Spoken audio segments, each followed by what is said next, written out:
Get ready, Staten Island. It's time to celebrate 5 years of Ferry Hawks baseball. Come out to the ballpark this week as the Ferry Hawks welcome in the Charleston Dirty Birds May 5th through the 10th. Grab the kids and come on out. We kick it off on Tuesday, May 5th with Cinco de Baseball with $5 tickets and $5 food and beverage specials. And we end the week as we celebrate all moms on Mother's Day. Moms get in free. Visit ferryhawks.com now to lock in your seats. The James Golden Show on the Red Apple Podcast Network.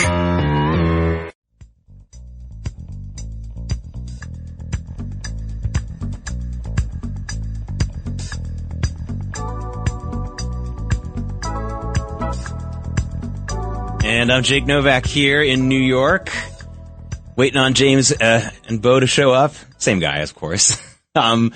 Wanted to make sure you're up on all the stories of the day. Just here we are right now at 4 p.m., just after 4 p.m. Eastern time here in the United States of America. As of now, the ceasefire between the United States and Iran still holding, despite the fact that Iran has had 3 of its ships hit by U.S. naval assets in the region. 3 Iranian flagships trying to break the U.S. blockade. Not a good idea. They got slammed. And of course, yesterday at this time, we were learning that the U.S. had hit a number of targets relatively lightly compared to what we saw several weeks ago before the ceasefire went into effect. But those attacks were in response to Iran's threatening and military actions in the Strait of Hormuz, including trying to fire on U.S. naval ships. They also hit a Chinese tanker. All of this, I'm just telling you now, the ceasefire, in name at least, is still holding. And if you're wondering about the folks with skin in the game, the folks with money in the game, sometimes they tell the truth a lot more than politicians do. They're taking a wait-and-see, cautiously optimistic approach to it. Looking at the price of oil. Now, oil ended its active trading at 2:30 Eastern time, but it's still going on in futures trading. And you know what? It hardly moved at all today. $94.80 the barrel, something like between $94 and $95 a barrel. That's where we were this morning, folks. So the folks with skin in the game just taking this in stride, watching it, not going to move their money too much time is one way or the other. Hey, James is here. James, so glad we're hearing you now. Welcome, my friends. Bo Snerdley's Rush Hour, fastest hour in American media. Having a few technical difficulties that we will try to work out, but in the meantime, you can hear me, and so that's all we need. It has been an incredible day especially in the state of Virginia. What we thought, and if you hear some stuff in the background, just ignore it, because I'm having to try to just, like I said, technical stuff. It has been an incredible day, my friends, in the state of Virginia. As you know by now, the attempt by Democrats to gerrymander that state has royally backfired. In addition to that, yesterday we had Tennessee redistrict, and that set off DEFCON 5 in the Democrat Party. Protest, it looked like an insurrection. Protest in the chamber. It was just insane. So we have all of that. We have results from across the pond. They had elections, although they were local elections, but still, it was a total repudiation for Kerstama. So those are just the beginning. There are other things. The UFO release. We're going to spend some time with that tomorrow. Hopefully on the Saturday morning extravaganza. Hope you are all here for it. Let us begin with this cut 4, Carlos. This Fox News report from earlier today on the great news coming out of Virginia. From the Virginia State Supreme Court ruling the process to redraw that state's congressional maps is unconstitutional. They had a referendum on this. Statewide, Shannon Bream is here to join Instant Reaction. Shannon, welcome to our coverage. Good day to you. A couple of things here just come to mind. Barack Obama was out there campaigning to make sure people were into this issue and would get out. It passed, but not by a lot, but it did pass. And it would have effectively, Democrats believe, made it 10-1 Democrats to Republicans. I think the current figuration is 6-5. Right. So this is thrown out. Is that the end of the line for Shannon? It sounds like it, because this was an issue of the Virginia Constitution. It was a state law issue, and critics of this referendum have said from the beginning that Democrats were on thin ice because they did not follow procedures as outlined by state law and state constitution.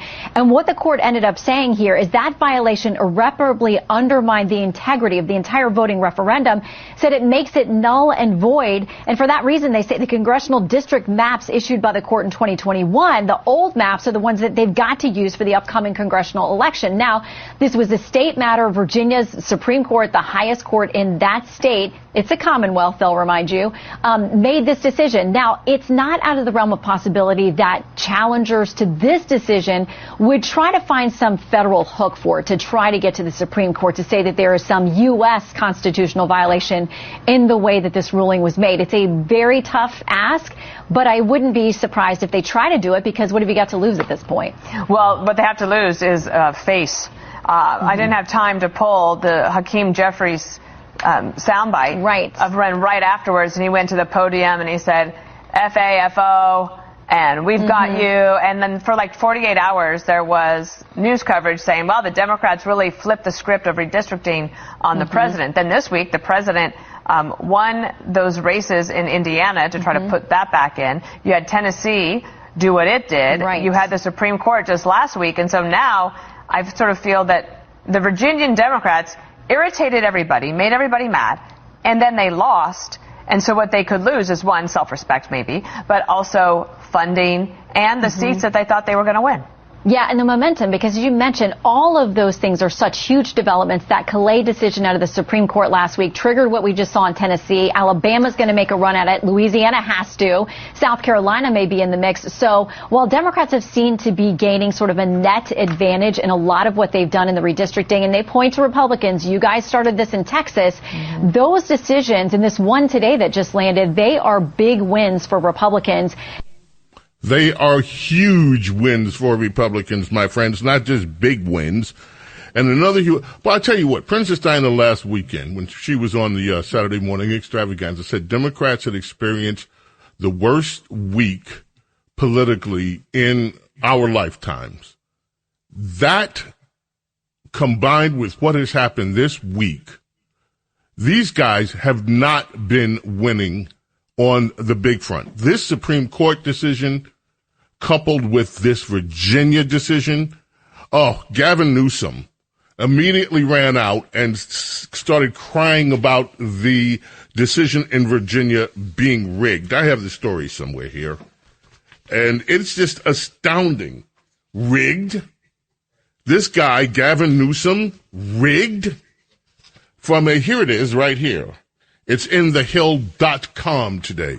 Newsom accuses MAGA of rigging election after Virginia decision. California Governor Gavin Newsom on Friday accused MAGA Republicans of rigging an election after Virginia Supreme Court ruled against state Democrats' new congressional map. Virginia's voter-approved maps thrown out, he wrote. MAGA has rigged the system. How did MAGA rig the system? They have a vote. But anyway, this coming from Gavin Newsom. Gavin Newsom presides over one of the most gerrymandered states in our union, where Republicans don't have a say in anything in terms of state elections. They have no say. Gavin Newsom presides over a state with well over 1 million illegal immigrants, which gives the Democrats in that state House seats that they do not deserve. That is a rig. Gavin Newsom presides over a state that just redid their maps and re-rigged them. And he's complaining? Now, what does he mean by MAGA? I don't know. I assume that he's singling out the Virginia Supreme Court justices. As of 2026, the Supreme Court in Virginia is considered to have a Republican-leaning majority. like this ruling was a 4-3 ruling. The justices are officially elected by the state legislature. They are not elected by the popular vote. A majority of them were selected when Republicans controlled the General Assembly. That is not rigging. That is called democracy. The people elected Republicans. Republicans had the opportunity to elect judges to the bench. They did so. The court has a reputation for being conservative, merit-based, or engaging in nonpartisan decision-making. But people often characterize it as having a Republican-appointed majority. That's democracy. So, this 4-3 ruling today was on the basis of what was the Constitution. Democrats are not arguing, none of them, that the decision was wrong on its merits. Virginia lays out how a redistricting effort is supposed to be done. It also lays out how a legislative session, a special session, is supposed to be called. Democrats ignored the rules of how to call a special session, and they got busted for it. That's not rigging anything. It's following the law, something that Democrats apparently are not used to. The James Golding Show on the Red Apple Podcast Network.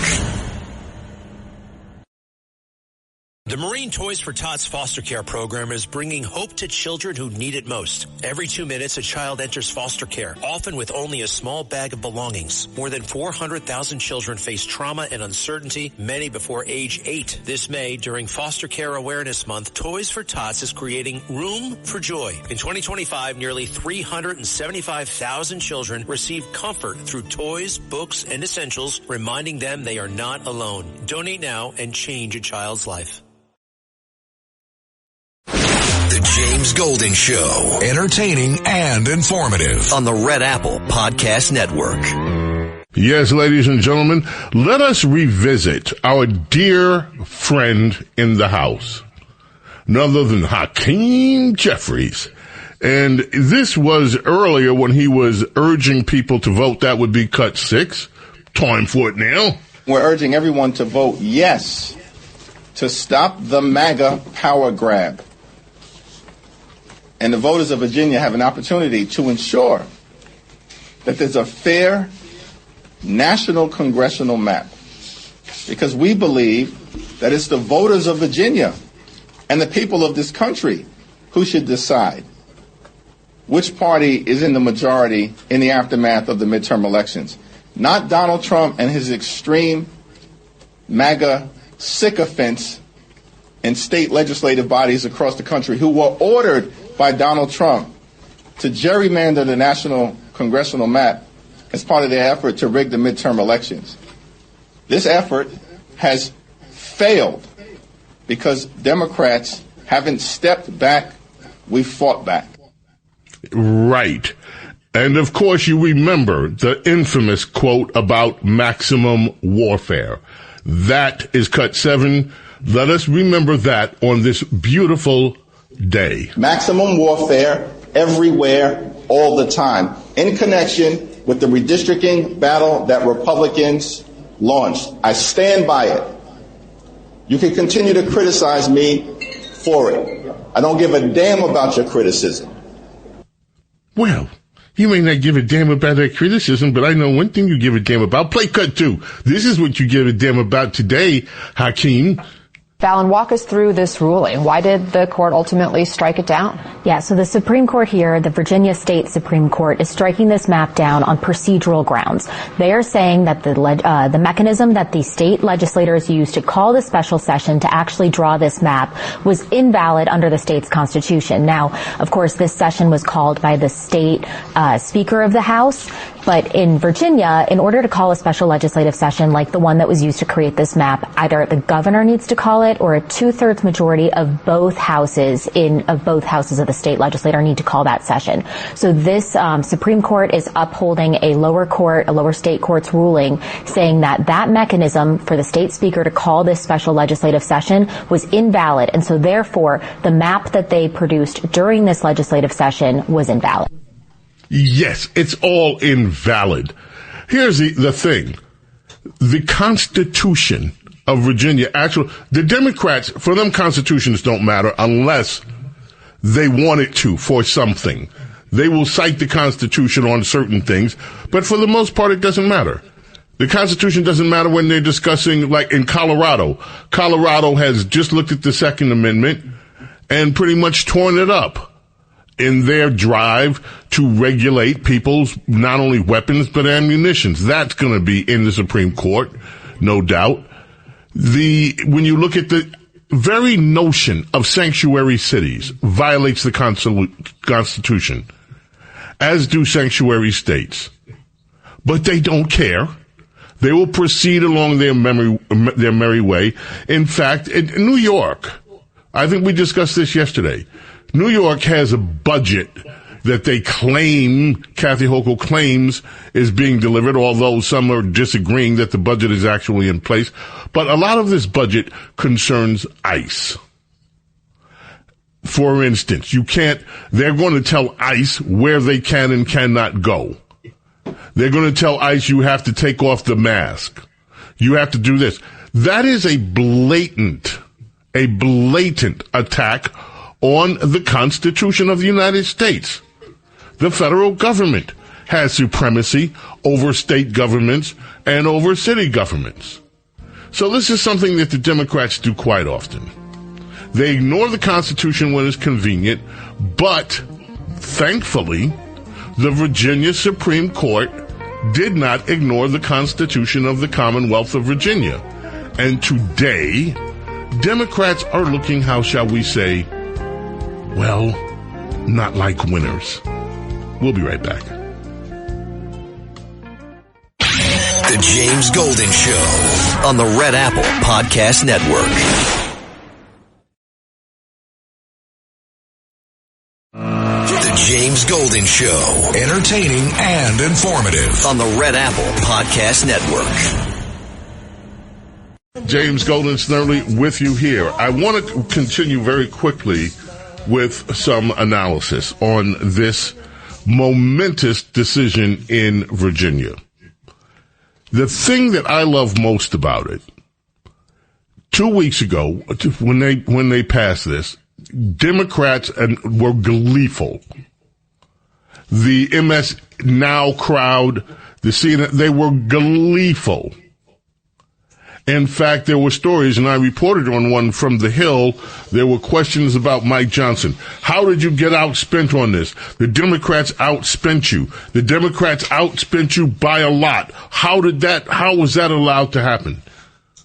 The Democrats, apparently, my friends, have spent in excess of 60, 70, perhaps higher $1 million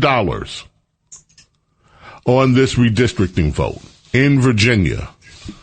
Today, that $60 million that they could have used in the general election, in the midterms in November, has been spent for nothing. In addition to that, what happens to voters? You get people all revved up.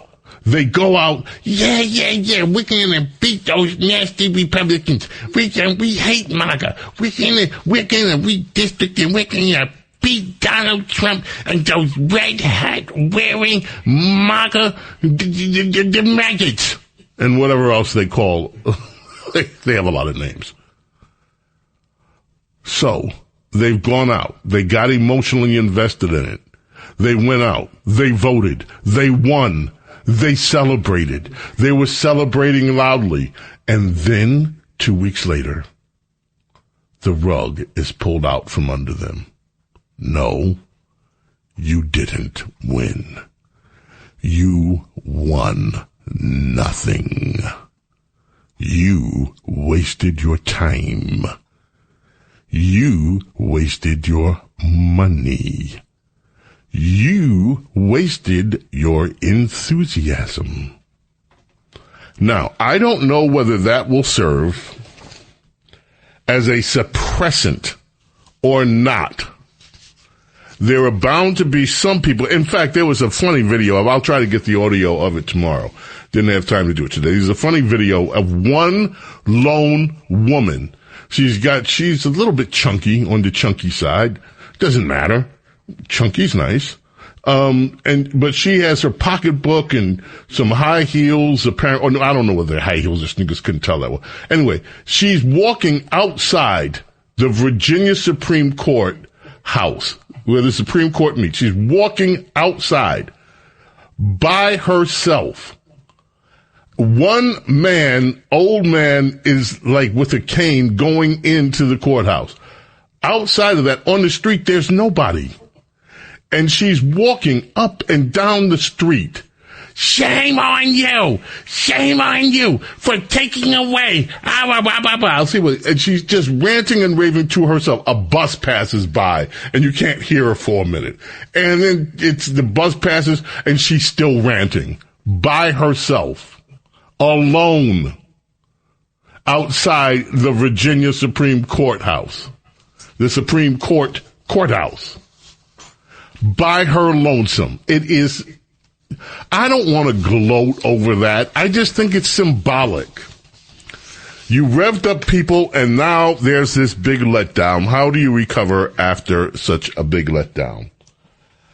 So there are other things. Tennessee. Okay, where do we start with Tennessee? I know. Let's start, the best place to start in Tennessee is with the women. You remember this woman, Afton Bain, that was running for state, I think she was either running for Senate or whatever in Tennessee. Afton. She lost. She's still in the state legislature. Afton Bain. Cut 10, this was Afton Bain. She released a video today in the aftermath of Tennessee redistricting.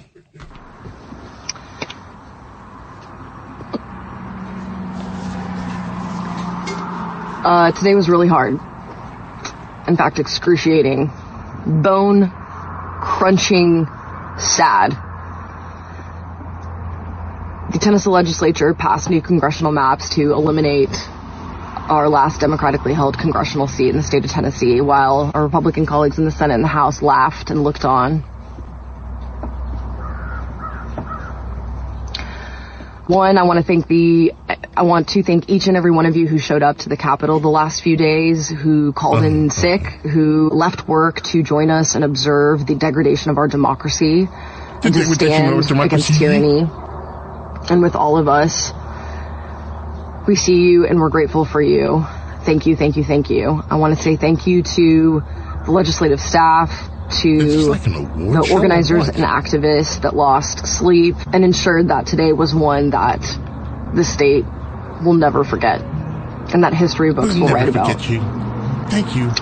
And to my colleagues, I would have loved to have engaged in some civil disobedience, but this moment requires us to be accomplices. And what that means is that you step back, especially if you're a white person, you step back and you elevate black voices and black leadership. And so that is for here's those of the you deal. that So what she's saying, just pause that right there. What she's saying is, I would love to do civil disobedience, but in this moment, we have to step back. We white people, we must step back and let black people step forward. I'm giving white girl, I'm giving black people permission to step forward.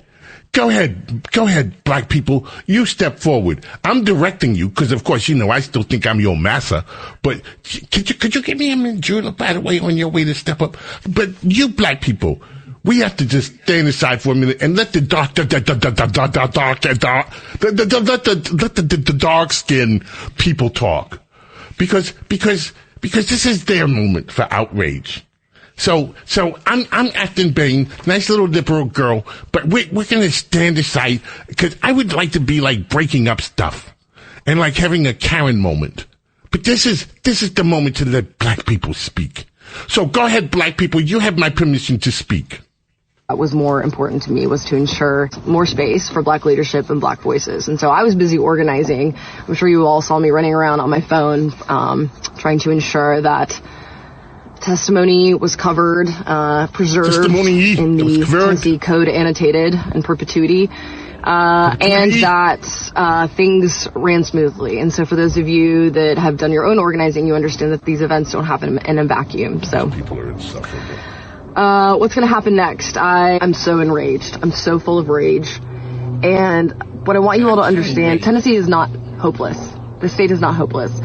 We are a state that abolished the convict leasing system. We are a state that encompassed the intellectual capital of the civil rights movement. I know a lot of you feel like Tennessee is a hopeless place right now, but you have to also reconcile with the fact that we are a state of beginnings and possibilities. We're a state that birthed the Tennessee Valley Authority. We are a state that can come together and do big and bold things. And right now, I'm asking you, as you are feeling like the world is collapsing and closing in, to radically reimagine what is possible right now. And we are not going anywhere. As your world is closing in, we're not going collapsing. anywhere. In fact, reimagine that it's I'm not going anywhere. I'm just getting started. Reimagine that you're happy. Too. So sleep up, get some sleep. Tomorrow's a new day. I'm very proud of you all. Thank you, Afton. Let's keep fighting. Thank you, Afton. Thank you so much. We appreciate you. And we especially appreciate you giving permission for the black people to step forward so that they could speak a little bit, Afton, even though you went on and on. Now, one of the interesting moments, I'm just wondering if we should do this for the clip of the day. I think maybe we will. It is it takes a while, but I think we have to put 2 in there for the clip of the day because this one is just special. There are 2 clips, my friends, in today's clip of the day. There are 2 Justins out here. One guy's name is Justin Jones. The other guy's name is Justin Pearson. Both Justins are in the Tennessee State House. And both Justins were very, very, very upset with what happened. So I'm going to just tell you, that's going to be our clips of the day. We're going to hear from it's going to be the Justin brothers. Well, they're not brothers, but it depends on how you want to use the word brothers. Like, yo, brother. What's up, brother? Like that's the kind of brothers. They're like the Justin brothers. So, yeah, so we will do that. Meanwhile, I want to very quickly turn our attention to overseas, to Kerstammer. We are not going to have time to listen to the whole thing, but I want you to listen to a GB News report as the elections results were just coming in. They weren't all in, but this was cut 17. This is GB News as the election results last night in the UK. These are local elections all over for the councils, for the so forth. It's like citywide elections. That's what they are, but it's all over England. It's not the MPs. It's not the members of parliament. They're next. But these are the local elections, and they are huge. They make a big difference over there. Here you go. Cut 17, GB News from across the pond. If you're a Labour voter now, hide behind the sofa. We got some breaking news in. Analysis now of all of the seats thus far declared. Breaking news. After 10 councils have fully declared their seats, the Labour Party has won only 17%. Wow. 17% of the seats it was defending. Fag packet math time, 83% loss. 83. It's math time. Bear in mind, I just told you a moment ago, the historic former loss, and we've got to get the specs out for this one. 66% was the former worst loss in 2025. 83% loss. 10 councils who fully declared their results. Labour has won only 17% of the seats. Reform, however, so far has won 56% of the seats it was contesting. Now, bear in mind, Reform wasn't defending any seats. Every seat is a fresh seat. Now, a jubilant Reform UK leader, Nigel Farage, told GB News at the party's Millbank Towers, "I think what you're witnessing is an historic change in British politics. Forget left-right. There is no more left-right. It is gone." Okay, so here, my friends, is the skinny. Here's the rub. Here's the thing. Apparently, Keir Starmer has just about politically topped himself. He's topped himself politically. He's out today saying, look, I've got a responsibility here. I'm not going to run away from it. Yeah, these were hard resorts, mate. Yeah, they were hard. Very hard, in fact. Harder than anything I've been able to come up with in my life. Apparently, hard. But I'm going to stick it out because people elected me, and even though my party so far lost 83% of the seats that we were defending, 83% lost. And the big news in all this, by the way, it has been Labour Conservative, Labour Party, Conservative Party. That is not what happened here. The third party, that would be the equivalent in the States here of the Ross Perot Party. That would be like the Libertarians pulling off a massive win of like 53% of the... It's massive. It's huge. It's astronomical. It's big. We got to take a break. We'll be right back. The James Golden Show on the Red Apple Podcast Network.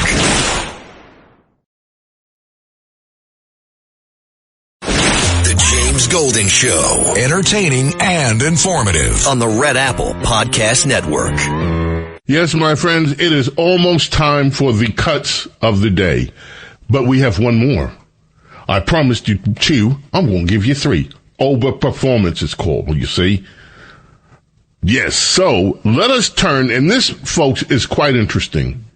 Tennessee, all you're hearing is they are taking away the black district. They're taking away black. They're all you hear. I bet many of you haven't heard this about the district. Do you know?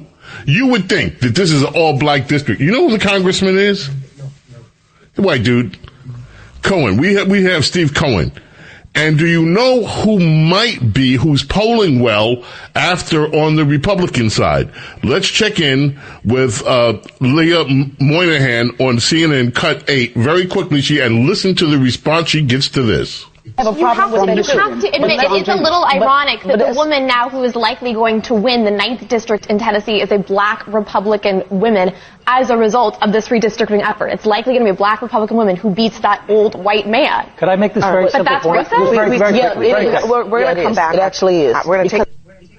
So a black woman might win this, and she asks the question, is that racist? And you hear yes, it's racist if a black woman wins the seat. The white man deserves the seat, not the black woman. I'm telling you, this is today's Democrat Party. Now, the cuts of the day. Let's go to the Justin brothers. First, Democrat Representative Justin Pearson. He's walking out of the chamber.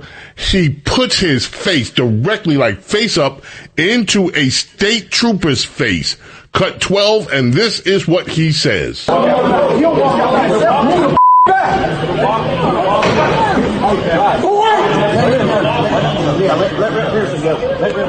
is wrong with you? What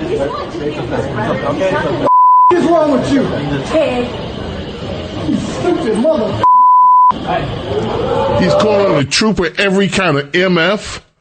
What's wrong with you, boy? Now imagine if this white trooper that he's talking to like this had called him boy. There would be a national meltdown right now.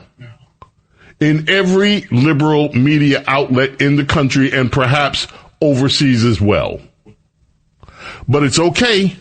Cut number 2, the other Justin brother. This is Justin Jones, another representative. That would be, yes, cut 11. Now, let me explain what's happening here. Brother Justin Jones of the Justin Brothers is burning a Confederate flag. He has a small Confederate flag, looks to be about 2 feet by maybe something. He's in the legislature. He's in the legislative building. He's in the Capitol. He lights it on fire in the building. Huge crowd around.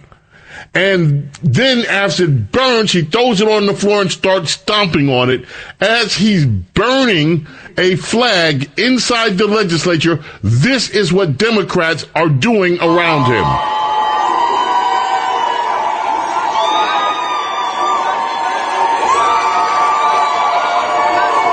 Yes. That's it. Just keep on.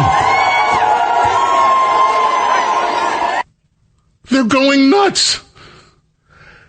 You have a guy burning a flag. Oh, my friends, what can I tell you? Yes, indeed. Well, here's the deal. We have so much more. If God willing, we're here tomorrow. Thanks for listening to The James Golden Show. You can hear The James Golden Show Saturday mornings at 7. If you like the podcast, share it with your friends and listen anytime at WABCRadio.com and download the WABC Radio app. Hit that subscribe button on all major podcast platforms. Plus, follow WABC on social on Instagram, TikTok, Facebook, and X. See you next time for a new episode so you never have to wonder, what the heck is going on here? 77 WABC and Bergen Newbridge Medical Center honor the life of legendary broadcaster and our friend, Ernie Anastas. Hi, it's Ernie Anastas. You know, your thoughts can affect how you feel. Bergen Newbridge Medical Center is the largest hospital in New Jersey, providing comprehensive, equitable, compassionate, and high-quality emergency inpatient and outpatient medical care, plus mental health services and substance use disorder treatment. The Bergen Newbridge team can address your total health needs in one convenient location. Call 201-225-7130 for an appointment or newbridgehealth.org.